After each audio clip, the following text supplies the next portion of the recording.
It's a melted cheese. Melted cheese, and then we'll have some sabah. Coming.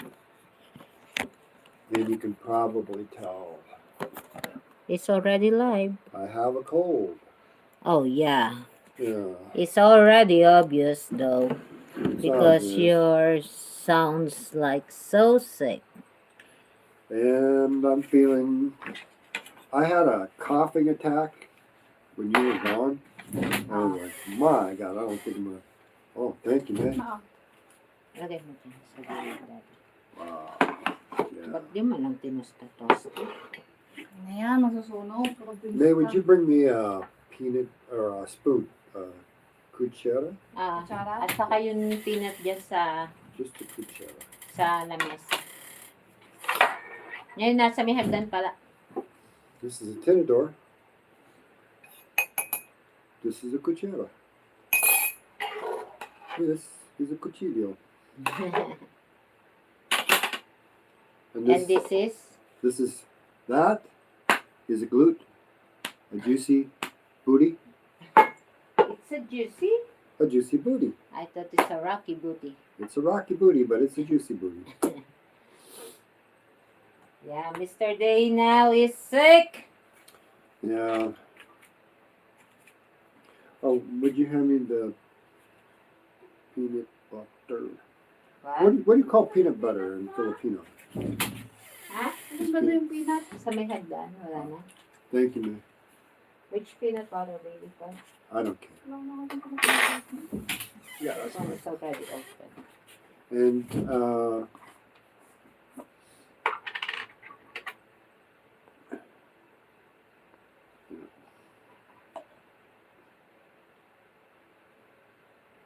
I like to put the peanut butter on the sabah when it's hot.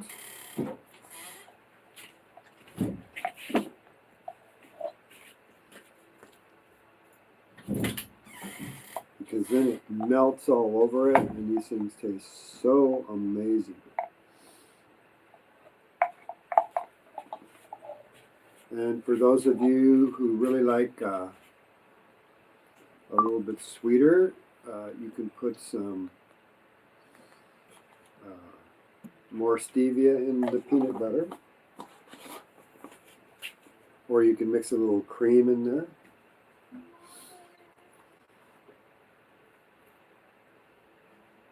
Cream and stevia is a nice combination.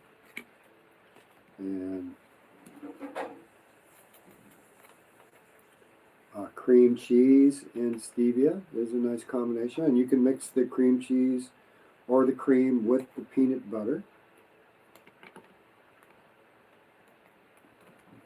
I'm hoping one of these days when we get things going really good, we'll hook up with some of these top chefs, especially the ones here in the Philippines, and get them to making their Filipino recipes, and we'll shout those out.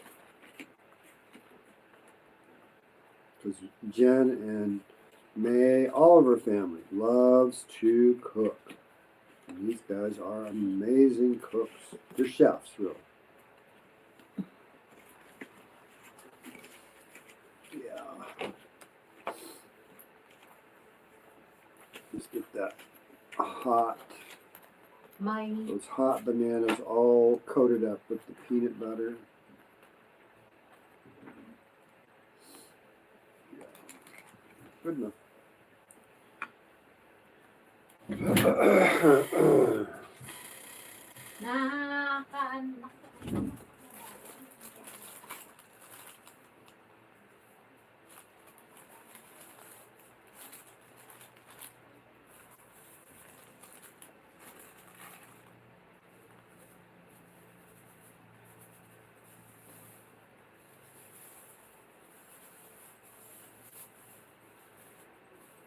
I think there's a YouTube that I would advise you all to watch. I think it's called The Dopamine Lab. And it's got a lot of information on it. They use Andrew Huberman's voice and actually a lot of his knowledge. And he talks about mind states and getting into those still, calm mind states.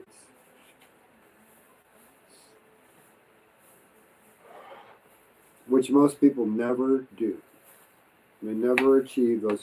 And if you don't achieve those still, calm mind states for prolonged periods of time, you really don't understand them.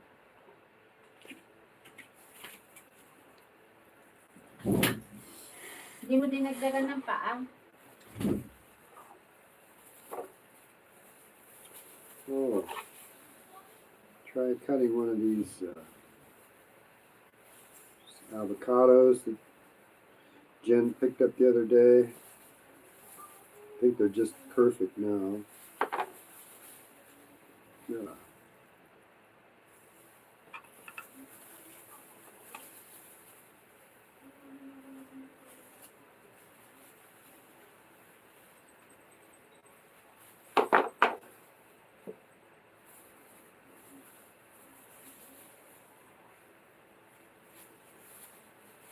I've always loved avocados.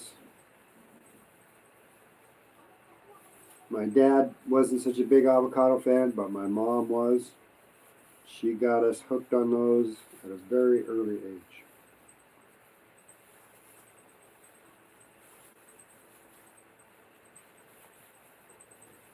When I was 6 years old, we moved to California. She got a teaching position down there, and my dad had a job, and so they sold their home up in Washington State. And we moved down there to California.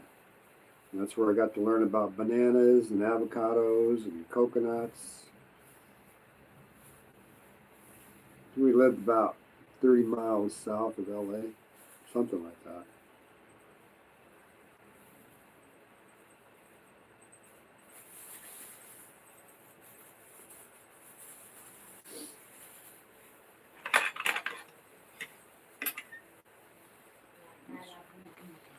Try the hamburger here. I smell peanut butter. Ah, Do you want some Adidas? no, This is called Adidas here. she's got her chicken feet here. I love this.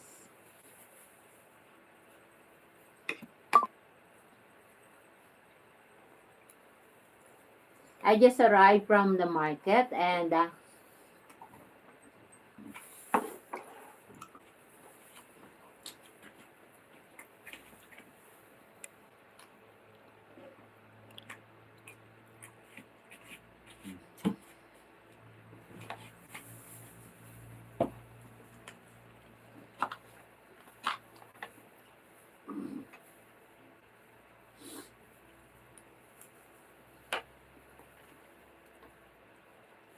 do you know that in Taiwan they love eating this? No, it's okay, baby. That's right. And you know the crown of the chicken, the red one, Yeah. they eat it also Hmm. in Taiwan.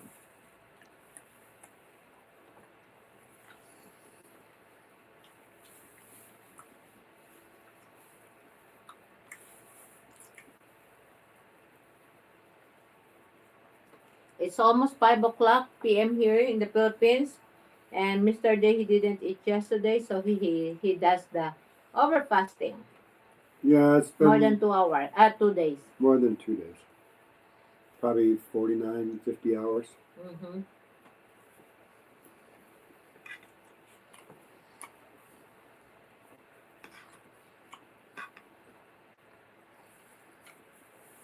So I completed 122 days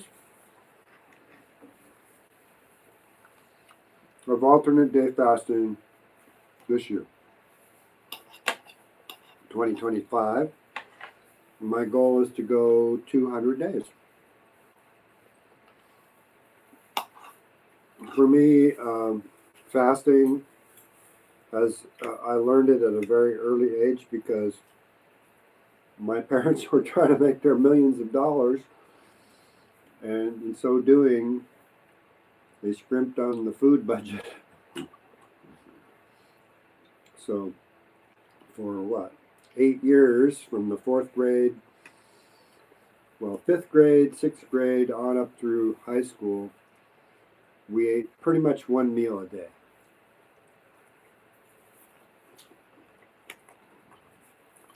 So intermittent fasting for him is nothing. Not a problem.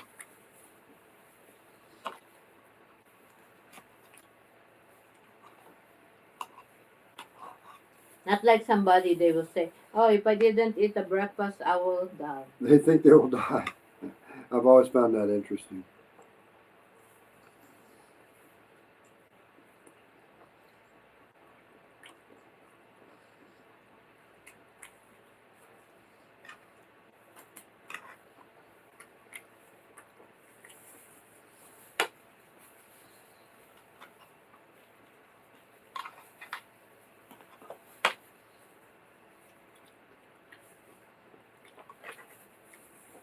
And they kind of go through their whole life like that, believing, oh no, I could never go without eating for, even a 3 or 4 hour period of time.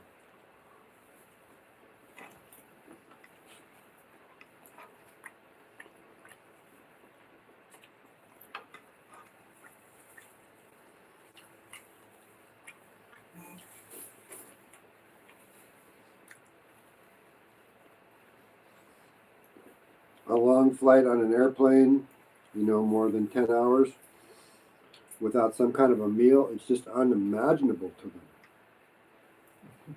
It's like, really, you sleep all night?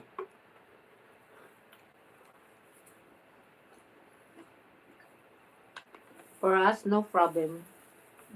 We are used to the intermittent fasting,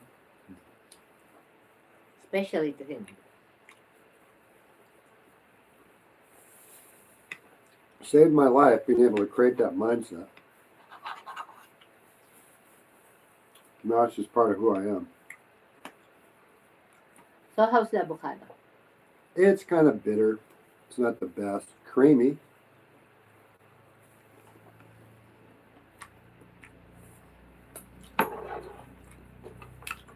I'll try one. This is not a real good avocado. Not the best one, but it's okay. It's okay. Better poke in the eye. Yeah. I would say this avocado would go really good in a salsa. Mm-hmm. I'll make you salsa tomorrow. I'm not going to eat tomorrow. I don't No, think. on Tuesday. Yeah. Tuesday is festival here, so can make you salsa. A festival in our barangay. Now, is it a festival just for our barangay? No, Oh, no, this is the one where they hose water all over everybody. yeah, it's Saint John the Baptist. Yeah.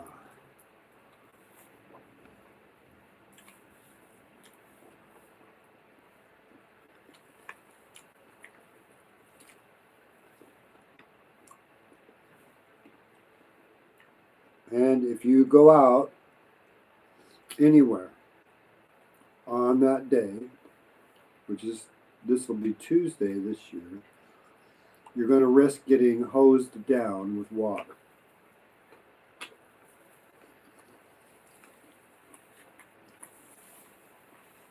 Part of the culture.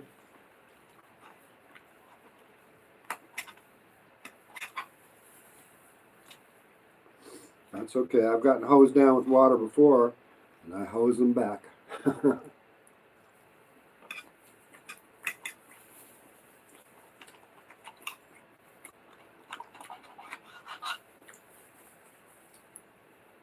But they expect it. Mm-hmm.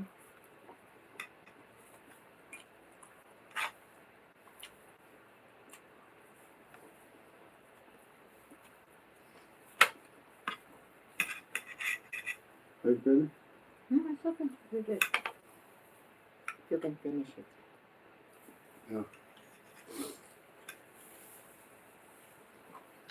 Yeah, tomorrow we'll be going to the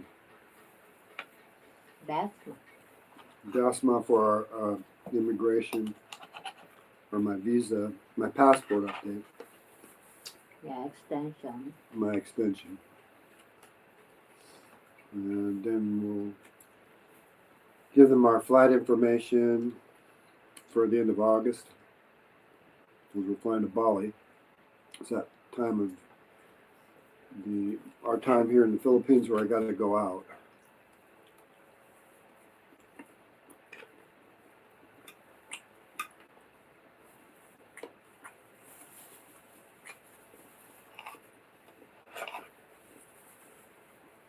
When you're eating this kind of a part of a chicken, you don't need to use a fork and spoon.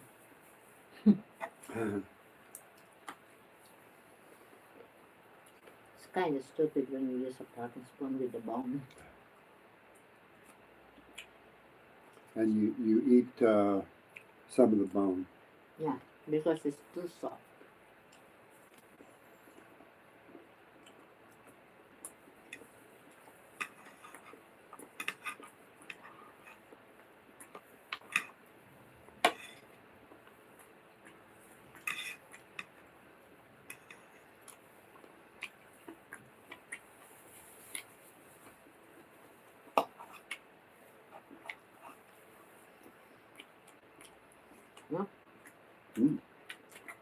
Nice and tender.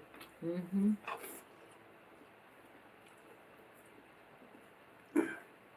Yeah, I was talking with Jen the other day about how the kids don't recognize a lot of the vegetables when you go to the grocery store. What? Yeah, they don't know the difference between a head of lettuce and a head of cabbage.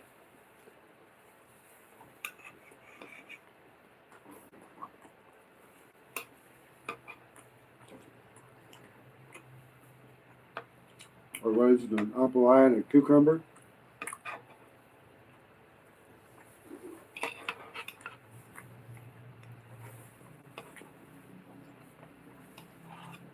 What's sad is a lot of the cashiers don't know the difference.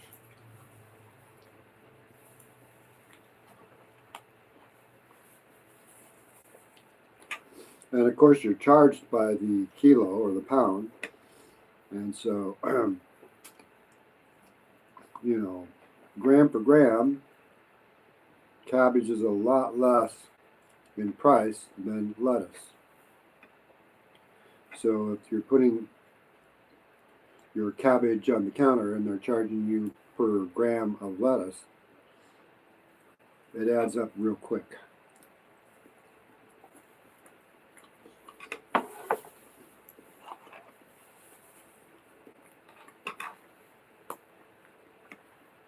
For me, it's easy to distinguish what kind of a vegetable because I'm eating it and I'm very familiar. Mm-hmm. But if I'm not familiar with the vegetable, I'm really go there and ask, what is this? Yeah. This is new to me. Can you Or teach fruit. me? Yeah. Can you teach me? Can you tell me what is this? Because I'm very curious.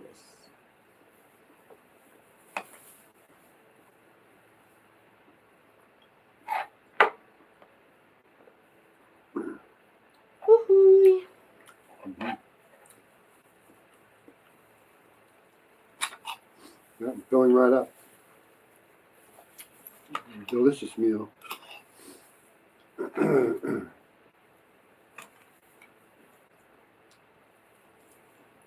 So yeah, there's on the dopamine lab YouTube. There's some really good videos on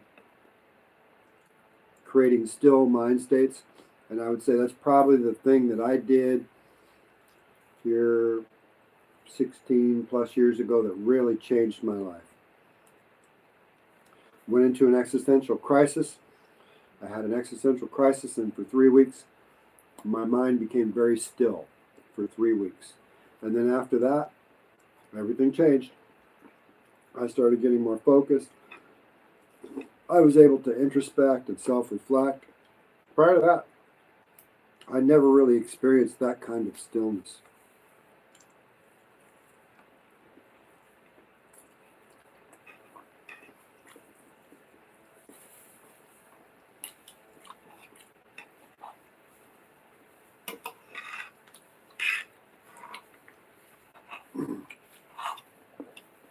Now, I've had that kind of stillness before because I used to have migraines. But when you have migraines, you really focus on the pain.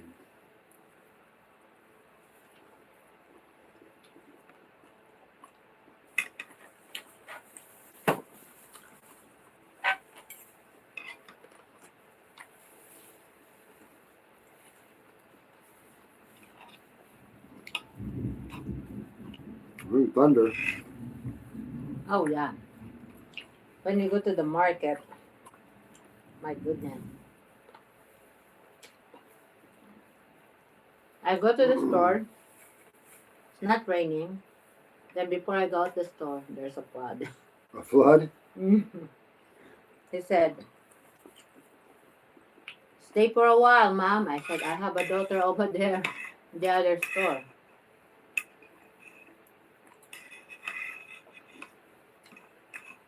And he gave me a crate so I can walk on that flood. Hmm. So I don't need to wet my foot. How did that work out? Good. But when I go to the other store, my foot's still wet.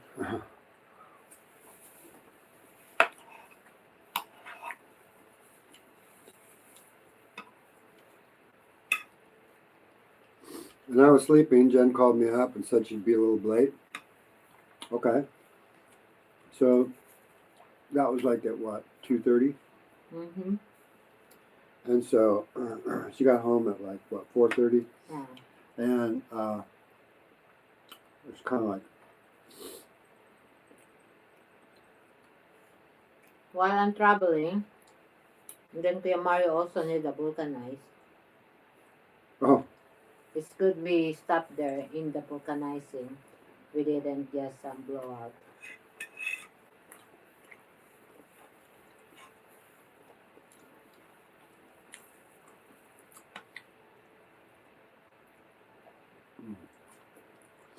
I just love this kind of a meal. High fat, protein.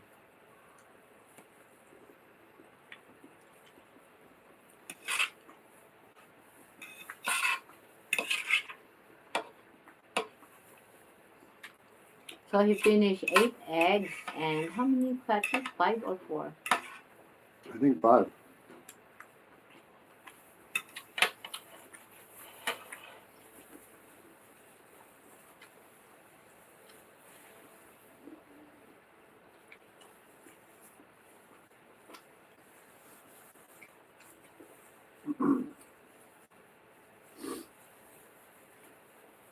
Yeah, I've always been able to put away a lot of food.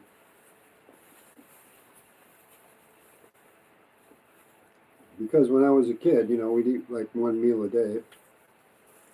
Sometimes 2. And so, yeah, we were hungry.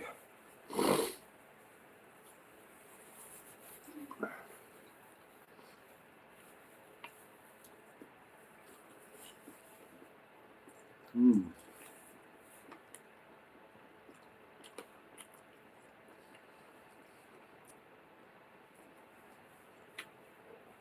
Wow. Peanut butter sabah. What time did baby girl go? Just right after you left, Jen came and got her. She took her upstairs. Hi, Raymond. I went upstairs with Jen.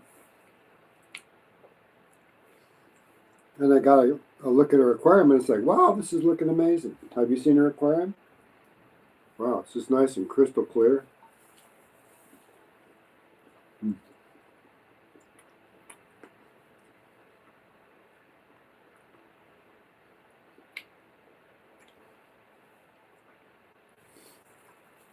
I think she ended up losing about half her fish, but you know, it's okay. How you say that they have a new fish aquarium? Is that a new aquarium? Mm-hmm. Oh, that's why it's crystal clear. Mm-hmm. Oh, where's the old aquarium?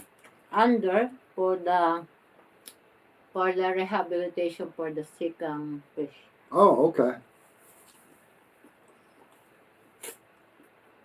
I was looking at that aquarium and going, wow, that's really clear.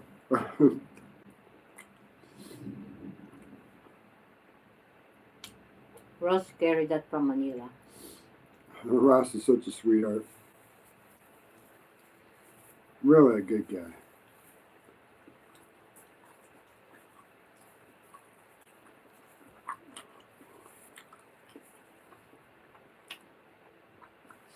I've liked all the kids' partners, even the ones that kind of came and went, but I think Ross is one of my favorites. Mike and Ross, two really good young men.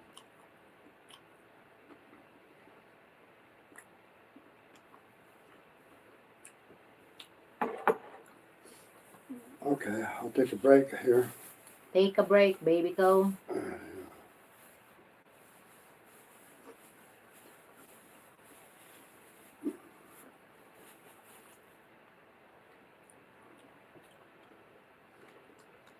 What I'd like to do is dump that in there, and then I'll mix a little bit of this with cream, because I like that kind of like creamy, almost like a milkshake. Drink first. Wash it out.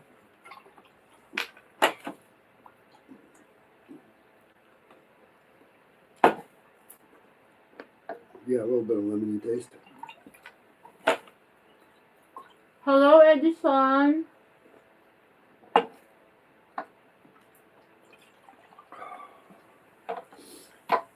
And a little cream.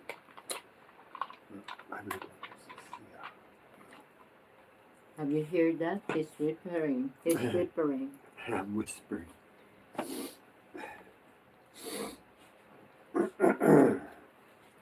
You know what I like about colds and flus? Mm. After you get them over it, feeling normal feels so damn good. Just feeling normal.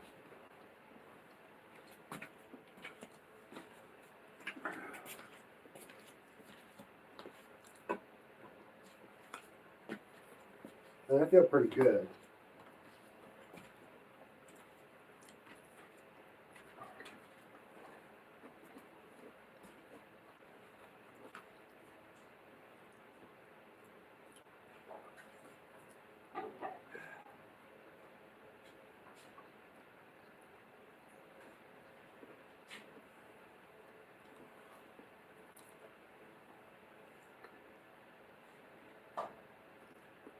Thank you, Raymond.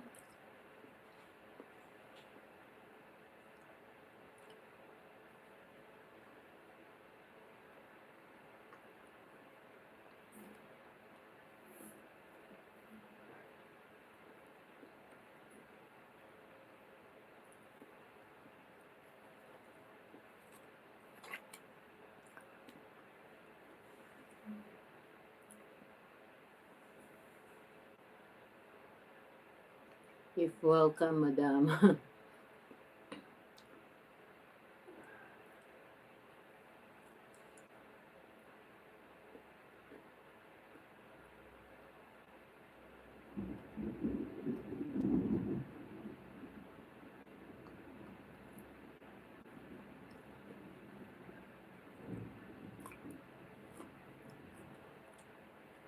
I like this kind of banana. Just right.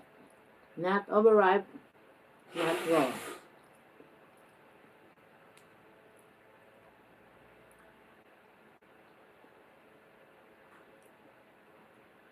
Where are you from? I'm from here in the Philippines. I'm from Cavite.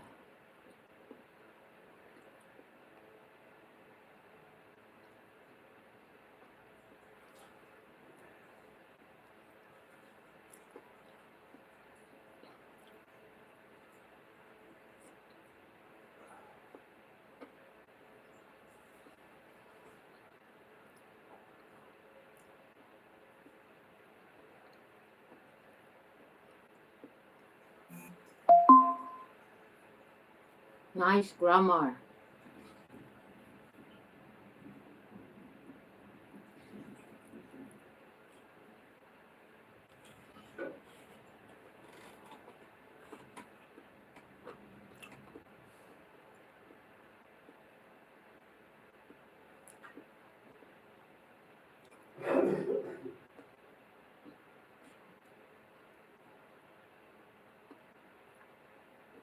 Not really. I'm about in the middle age. Hap- I'm 48.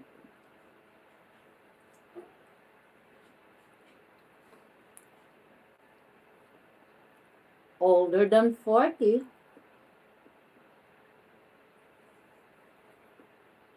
No, babe, you're 29.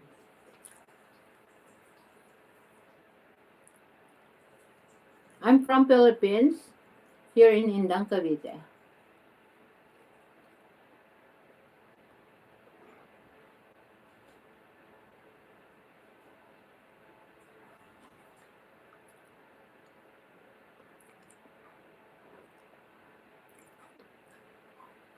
I will leave this banana for Mr. Day.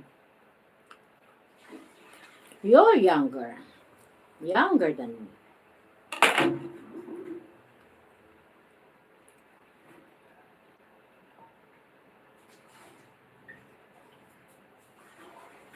I'll give this soft bone to my cat.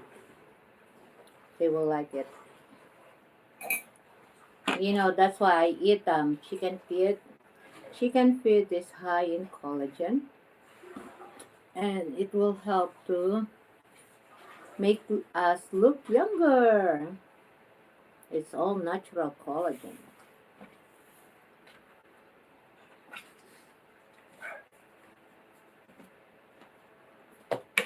Oh, I feel good, baby.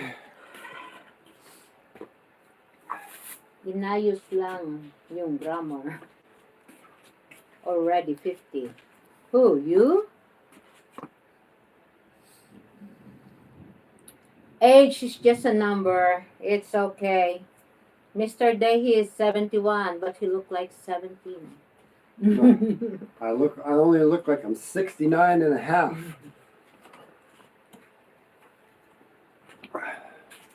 I'm aging gracefully. I'm exactly the same age as Oprah Winfrey. We were both born on January the 29th, 1954.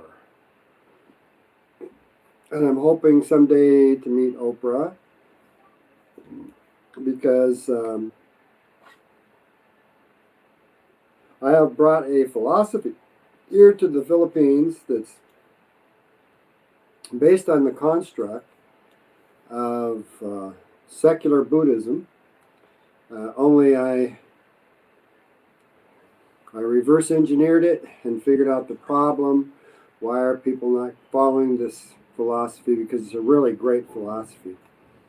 And I solved the problem, which is actually it's the meaning of the word dukkha. Dukkha doesn't mean suffering. So sorry to all the Buddhists out there, all the 500 million plus Buddhists. You're practicing a philosophy that's based on an incorrect assumption. Dukkha actually means dysfunctional or dysregulated. And if you type that in to any of those Buddhists out there, say, what does it mean? How do the Four Noble Truths change? And it's interesting because all Buddhism is based on the Four Noble Truths. It's dukkha, samudaya, nirodha, and then the Eightfold Path. How does this change the Four Noble Truths? And you will be surprised. Type it into any AI program, and you're going to be astounded. What does it mean? Just ask your AI program, what does it mean when dukkha means dysfunctional or dysregulated and not suffering? How does this change Buddhism? What it does is it makes it practical, accessible, easy to understand for everybody. And then they realize that, oh, my nervous system is dysregulated. Maybe. I'll open it for you. She'll open it for me.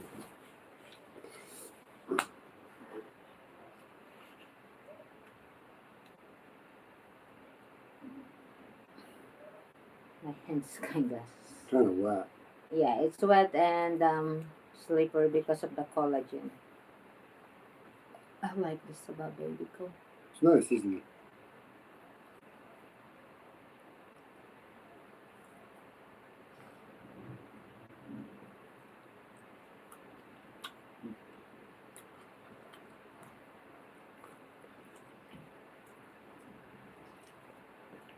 So yeah, Jen and I are forming a community, and we're helping people achieve wellness, well-being, relationships, results. How did it help me? Well, beginning with actually recognizing my ego. I just build a strong ego. I've got a really strong ego. Most people have a pretty weak ego.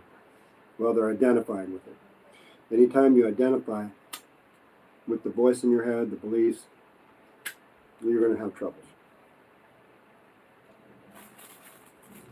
And so Buddhism was right on that. You want to overcome the ego, because that way you can learn to re-regulate your dysregulated emotional mind.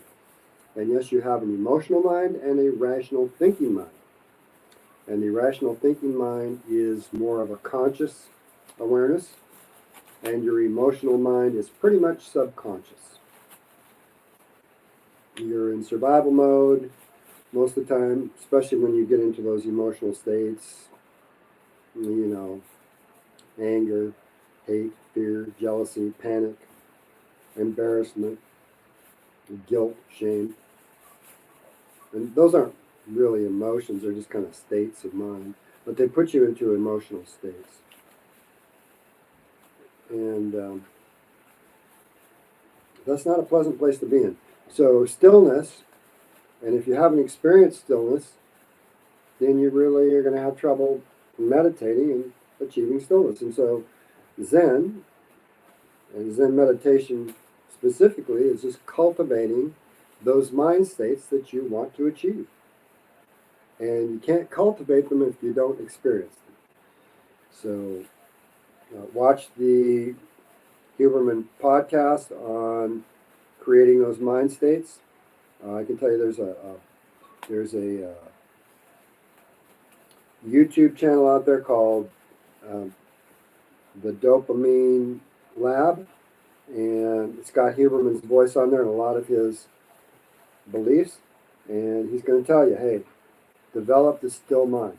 And all you're doing is you're cultivating that state of mind that allows you to free yourself from that emotionally dysregulated default mode network, which is where your ego comes from. Well, that was kind of a bust. Sometimes when my hand gets wet, I can't get this glove on. So yeah, I've developed a brand new philosophy that will change the world. And I know it because it changed my life 100%. I did what you call a 180-degree flip. Prior to my enlightened state, I was living a very, very miserable life. And I managed to escape that cycle of samsara by calming my mind to the point for actually 3 weeks when I had my existential crisis. I calmed my mind to the point where I can access that calm, still state of mind anytime I desire. And I do it every day, all the time. And it just continues to cultivate that calm, still mind. And if you have a calm, still mind that's not emotionally dysregulated, then you can achieve the higher brain states, the enlightened states, happiness, euphoria, joy, the creative mind, the experimentalist mindset, a curious mind. My mind's always been curious, so I was lucky. I'd already experienced that. So what I do is I just jump from good mind state to good mind state. And anytime I become dysregulated, which everybody will, because that's the external world out there, you're going to get dysregulated. Wow. Okay, I'm getting there. The trick is to get your fingers in there without tearing that plastic.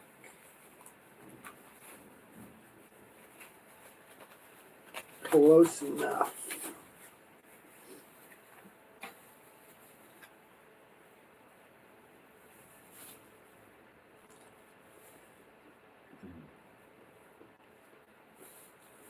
Oh yeah.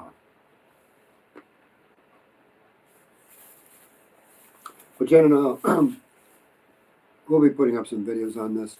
I'm going to have her and the girls teach it because I've taught it to them, and now, I take that philosophy that the doctors do: see one, do one, teach one.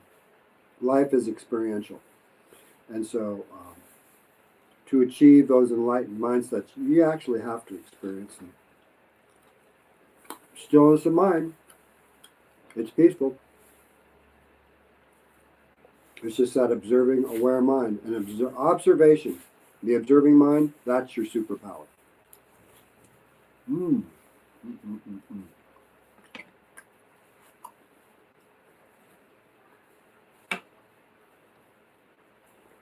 Hope to meet Andrew Huberman one of these days. Oprah Winfrey, Richard Dawkins. Yeah, we are secular Buddhists. We are rational humanists.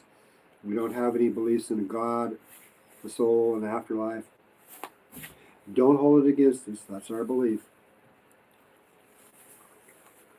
We accept your beliefs. Hopefully you can accept ours. So our community will involve people who can actually understand what we're doing and then do what we do, which is Jen and I exercise every day. First thing in the morning. We wake up, we get up, we dress up, we show up.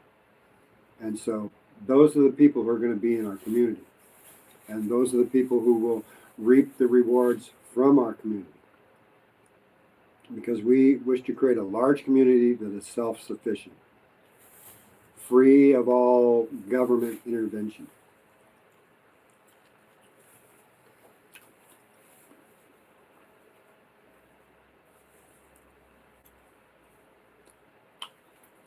But being able to work within a government, wherever we're at in the world. We self-govern.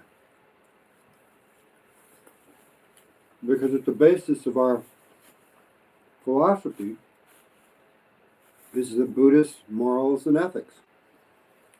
Do no harm. Strive to do your best and treat everybody with kindness.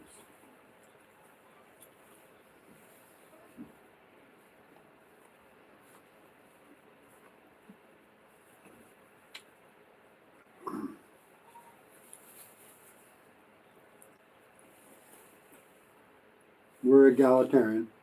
Nobody's better than anybody else.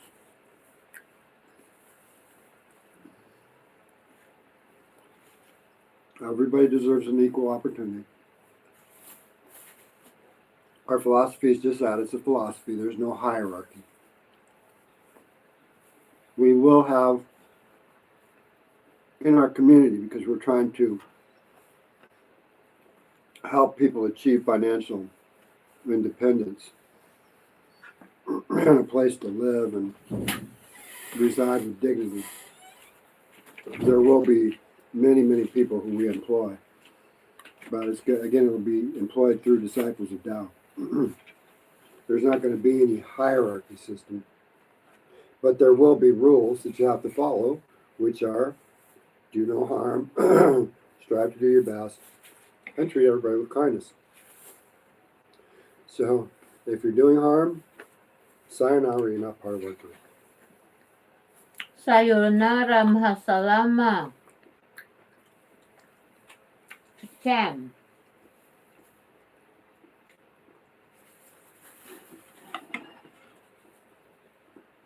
Milkshake. Mm-hmm. Oh yeah. Okay, guys, thank you very much for your time and effort here.